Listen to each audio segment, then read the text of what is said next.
Hello dear student, तो स्वागत है आपका हमारे यूट्यूब चैनल में जिसका नाम है बीएस एकेडमी। तो मेरा नाम जसविंदर सिंह है और मैं आपका जो इस पहली 1.1 प्रश्नावली है वो आज कंप्लीट करा दूंगा। 1.1 सॉरी 1.2 है जो वो कंप्लीट करा दूंगा। तो 1.1 हमने कल ही कंप्लीट कर लिया है, पीछे 2-3 या 4 लेक्चर में जितने भी लगे हैं। अब आज हम 1.2 लगभग मैं करा दूंगा। बाकी इसमें क्या है कि एक ही फॉर्मेट के सवाल हैं, ठीक है। इसमें ऐसे नहीं है कि जैसे एक अलग वैल्यू चेंज होगी, बाकी फॉर्मेट लगभग एक ही रखना है, ठीक है। तो आप क्या करेंगे, यहाँ पर बस एक संख्या संख्या चेंज करेंगे। कोई भी एग्जामिनर है या कोई प्रश्न आएगा तो यहाँ पर संख्या चेंज करेंगे, बस बाकी सब सेम रखना है। मेथड भी सेम होगा। बाकी आप पक्षांतरण वगैरह वो थोड़ा देख लेना, बाकी सब सेम होगा, ठीक है। तो इस प्रश्न को मैं करा देता हूँ, फिर अपने एक नेक्स्ट प्रश्न कर लेंगे और बाकी आप अपने आप कवर कर लेंगे।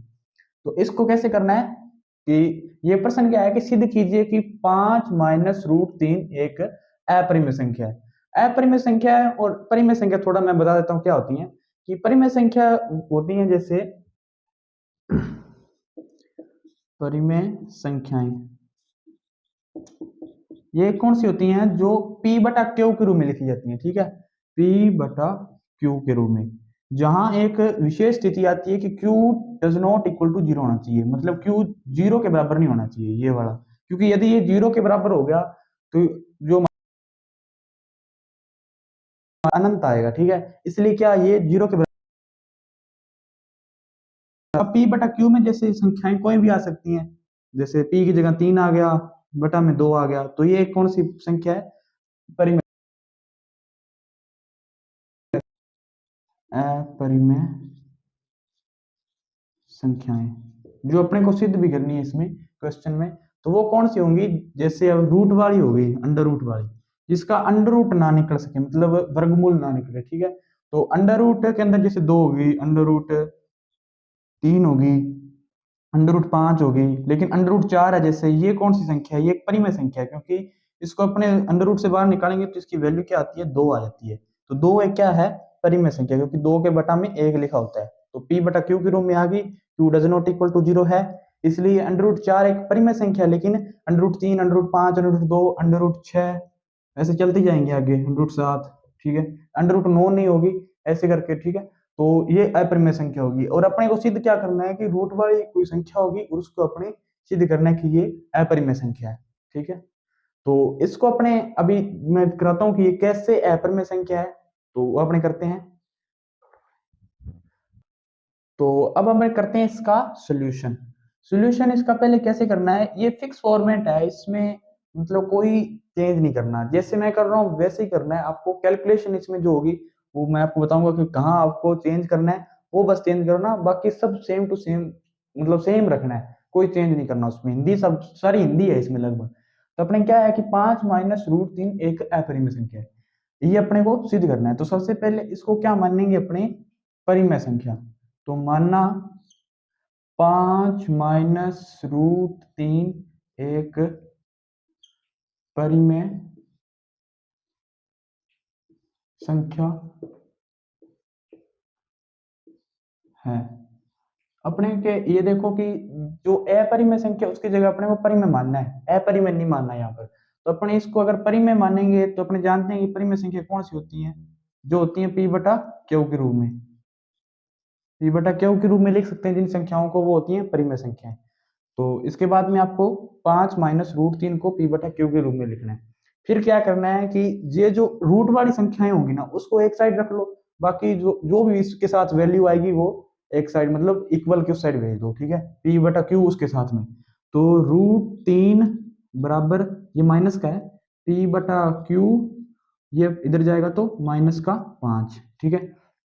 अब इसको क्या करो कि -√3, अब यहाँ पर इसके बटा में आएगा 1, इसका एलसीएम हो जाएगा q, और यहाँ पर आ जाएगा q में q का भाग देंगे तो आएगा 1, 1 को p के साथ गुणा किया p, q में 1 का भाग देंगे तो q, q को 5 के साथ गुणा किया तो 5q, ठीक है। ये बन गई संख्या।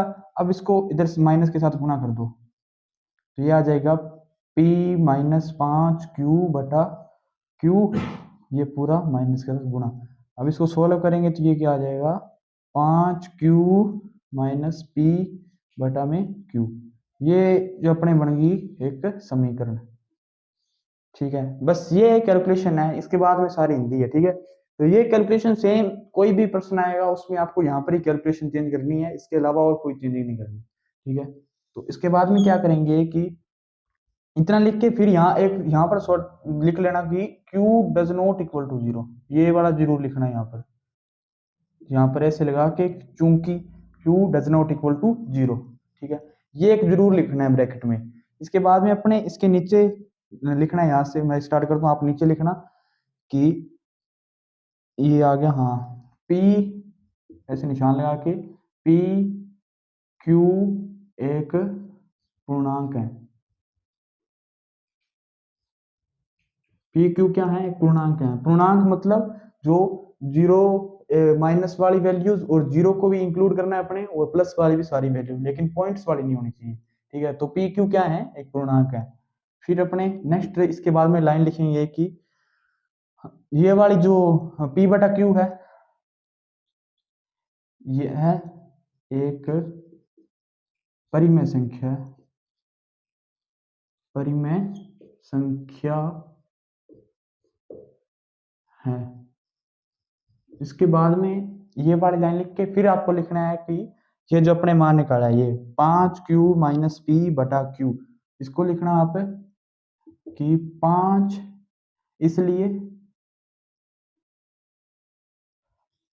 5 माइनस 5Q माइनस पी बटा में क्यू, ये आ गई ये वाली वैल्यू। बी एक परिमेय संख्या, एक परिमेय संख्या होगी। ठीक है, इसके बाद में क्या करना है आपको कि ये यहां तक करके बाद में आपको यहां दिख रहा है कि समीकरण एक है जो, इसमें ये जो वैल्यू है वो √3 के बराबर है, और √3 अपने जानते हैं कि एक अपरिमेय संख्या होती है। ठीक है, तो ये अपने इसमें क्या लिखेंगे कि ये वाली लाइन, लेकिन समीकरण एक से स्पष्ट है कि 5Q माइनस पी बटा क्यू, 5Q माइनस पी बटा क्यू बराबर √3 है, जो है जहां √3 एक अपरिमेय अपरिमेय संख्या है। ठीक है, इतनी लाइन लिख के आपको इसके बाद में नीचे यहाँ लिखना है कि इसके बाद में यहाँ नीचे क्या लिखना है कि 5, ये लाइन कंप्लीट करके फिर आपको लिखना है कि ये जो अपने आप सिद्ध कर दिया कि ये √3 एक अपरिमेय संख्या है, लेकिन ये आगे आपको 2 लाइनें इसमें और ऐड करनी है। वो मैं 2 लाइनें यहाँ पर लिख देता हूँ, यहाँ पर। ठीक है, तो यहाँ आपको एक इसके नीचे जस्ट नीचे लाइन लिखनी है कि ये आगे लाइन, हाँ, किस इसलिए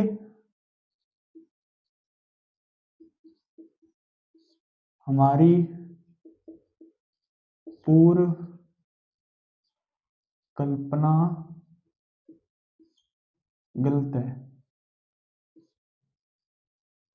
ये जो अपने कल्पना की थी ना कि मानना 5 माइनस √3 एक परिमेय संख्या है, तो ये हमारी पूर्व कल्पना गलत है। अतः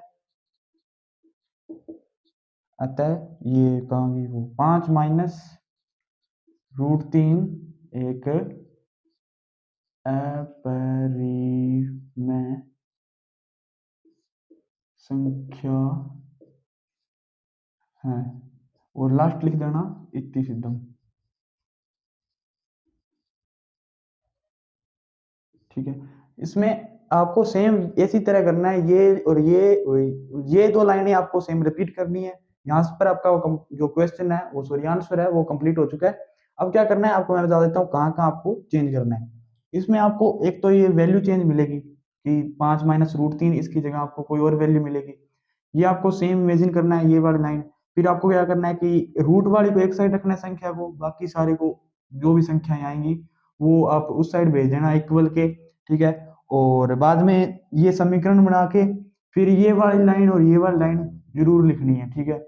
यहाँ पर आप जो यहाँ पर मान आएगा जो रूट के उस साइड में जो वैल्यूज आएगी वो आपको यहाँ पर रखनी है, ठीक है। और ये लाइन आपको इसलिए यहाँ जो वैल्यू आएगी ये एक परिमेय संख्या है, ये आपको सेम वैसे लिखनी है, ठीक है। फिर ये भी लाइन आपको वैसे लिखनी है, बस यहाँ पर वैल्यू चेंज करनी है, ये वाली वैल्यू लिख देना, ठीक है।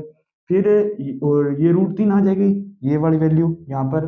बाकी ये वाली आप लाइन सेम टू सेम सभी में लिखनी है, और यहाँ पर जो संख्या क्वेश्चन में दी होगी वो लिखनी है, बस और कोई चेंजिंग नहीं करनी। अब अपने एक ऐसा क्वेश्चन मैं आपको और करवा देता हूँ, फिर आप बाकी जो बुक वाले हैं वो अपने आप कवर कर लेना।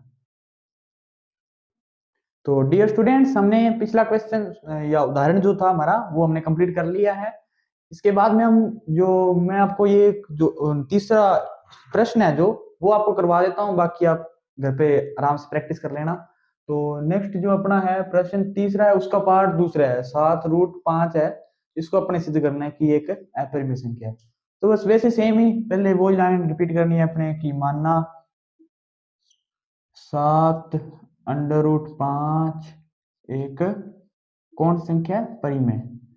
पहले परिमेय संख्या माननी है, परिमेय संख्या है। फिर परिमेय संख्या कौन सी होती है, p/q वाली। तो 7√5 बराबर p/q। ये लिख के यहाँ पर एक लाइन लिखनी है कि q does not equal to 0, ये ऐसे करके ब्रैकेट में। फिर नेक्स्ट अपने करेंगे कि 7√5 p/q के रूप में आ गई। फिर बस अंडर रूट वाले को एक साइड रख दो, बाकी 7 को उस साइड भेज दो पक्षांतरण करके। तो ये 7 है जो वो गुणा में है, उस साइड जाएगा बटा में, भाग में, तो ये आ जाएगा 7q। ये अपनी समीकरण 1 बन गई, ठीक है। बस ये इतने ही बनाना है, इसके बाद में कैलकुलेशन नहीं करनी। अब क्या करना है कि नेक्स्ट अपने यहाँ से स्टार्ट करते हैं कि p और ये q माने हैं, ये क्या है, एक पूर्णांक है। p q एक पूर्णांक है, पूर्णांक संख्या है या पूर्णांक है। तो बाद में आप लिखना कि पी क्यू एक पूर्णांक है, और साथ जो ये अपने p/q एक परिमेय परिमेय संख्या है। ये p/q एक परिमेय संख्या है। बाद में यहाँ लिखना है कि p के पूर्णांक है, ये आगे अब इसको लिख दो p/7q। तो p बटा, इसलिए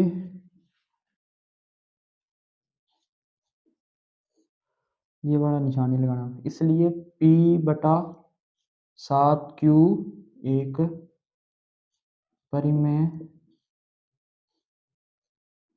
संख्या होगी, ठीक है। ये इतना, अब इतना लिख दिया। अब इसके बाद में नेक्स्ट आपको करना क्या है कि ये 3 लाइन लिख ली, अब अपने यहाँ तक लिख लिया। अब हमारे समीकरण 1 से स्पष्ट क्या है कि ये √5 के बराबर है। तो अपने लिखते हैं कि लेकिन समीकरण 1 से स्पष्ट है कि p/7q बराबर क्या है, √5, जहां ये है कि 5 है, ये लिख देना, ये है जहां,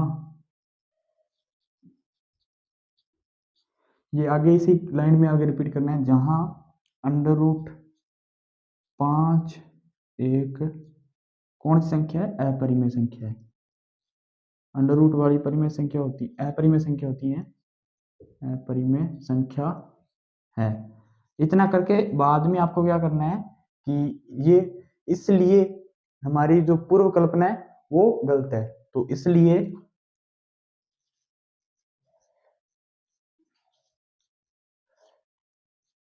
हमारी पूर्व कल्पना गलत है। ठीक है, फिर ये लिख के बाद में लिख लेना आप कि अतः कौन सी संख्या है, 7√5 एक अपरिमेय अपरिमेय संख्या होगी। होगी या है, यहाँ पर लिख देना है। अतः ये वाला लिखना होगी, नहीं है। ठीक है, तो 7√5 एक अपरिमेय संख्या है। लास्ट में लिख देना इति सिद्धम। तो बस इतना करके इति सिद्धम, और इसी के साथ ये हमारा क्वेश्चन जो कंप्लीट हो गया। अब वो सेम मैं आपको बता देता हूँ कि यहाँ पर आपको चेंज करना है, बस यहाँ पर वैल्यू चेंज होगी। जैसे पिछले क्वेश्चन में जो क्या था कि यहाँ पर कुछ चेंज थी वैल्यू, अब इसमें देख लो कि यहाँ पर चेंज होगी, इसलिए कैलकुलेशन कम होगी। अब जैसे अकेला √5 आएगा तो कैलकुलेशन करनी नहीं अपने को, सीधा ही बस समीकरण 1 मान लेनी है। तो वैसे ही है कि बस आपको ये सेम ही स्टेप रिपीट करते जाना है, ये लाइनें भी सेम लिखनी है। ये दो लाइनें और एक जैसे ये लाइन होगी, ठीक है।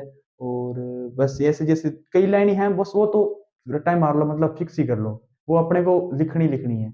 अब ये जो एक दो लाइनें उसमें वैल्यूज आप चेंज कर देना, इसमें ऐसे यहाँ पर होगी एक, यहाँ पर हो जाएगी और यहाँ पर हो जाएगी बस, और यहाँ पर बस ये वैल्यूज चेंज करनी है। बाकी सेम सेम टू सेम ऐसी आपको क्वेश्चन करनी है।